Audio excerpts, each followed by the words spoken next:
The Devoted Friend by Oscar Wilde. One morning the old water-rat put his head out of his hole. He had bright beady eyes and stiff grey whiskers, and his tail was like a long bit of black India rubber. The little ducks were swimming about in the pond, looking just like a lot of yellow canaries, and their mother, who was pure white with real red legs, was trying to teach them how to stand on their heads in the water. "You will never be in the best society unless you can stand on your heads," she kept saying to them, and every now and then she showed them how it was done. But the little ducks paid no attention to her. They were so young that they did not know what an advantage it is to be in society at all.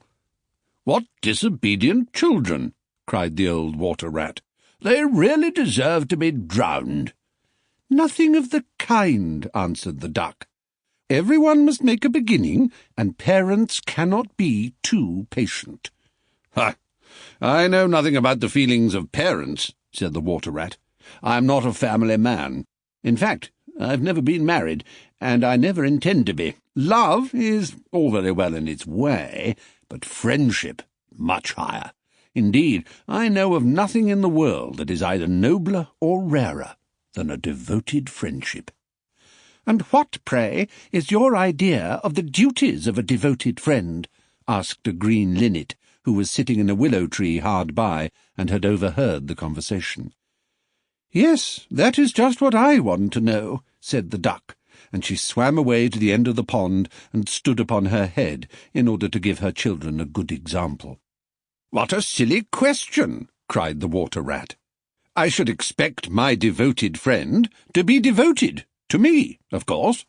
"And what would you do in return?" said the little bird, swinging upon a silver spray and flapping his tiny wings. "I don't understand you," answered the water-rat. "Let me tell you a story on the subject," said the linnet. "Is the story about me?" asked the water-rat.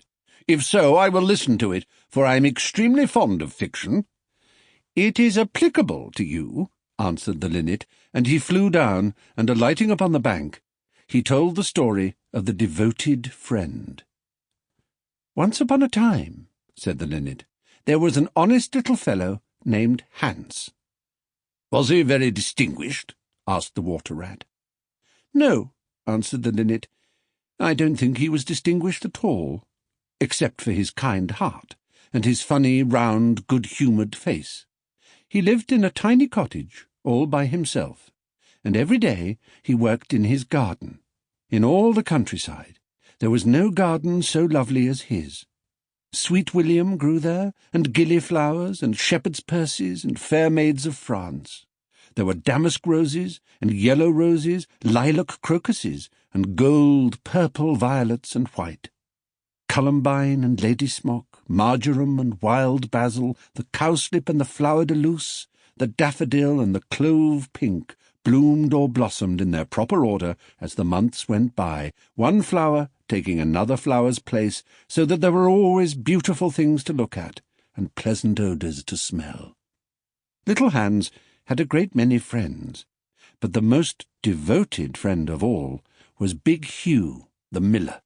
Indeed, so devoted was the rich miller to little Hans that he would never go by his garden without leaning over the wall and plucking a large nosegay, or a handful of sweet herbs, or filling his pockets with plums and cherries if it was the fruit season.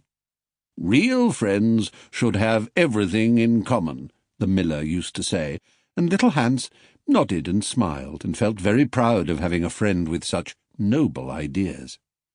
Sometimes, indeed, the neighbours thought it strange that the rich miller never gave little Hans anything in return, though he had 100 sacks of flour stored away in his mill, and 6 milch cows, and a large flock of woolly sheep. But Hans never troubled his head about these things, and nothing gave him greater pleasure than to listen to all the wonderful things the miller used to say about the unselfishness of true friendship. So little Hans worked away in his garden.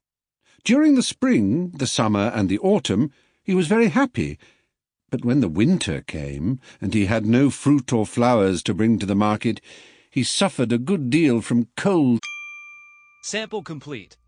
Ready to continue?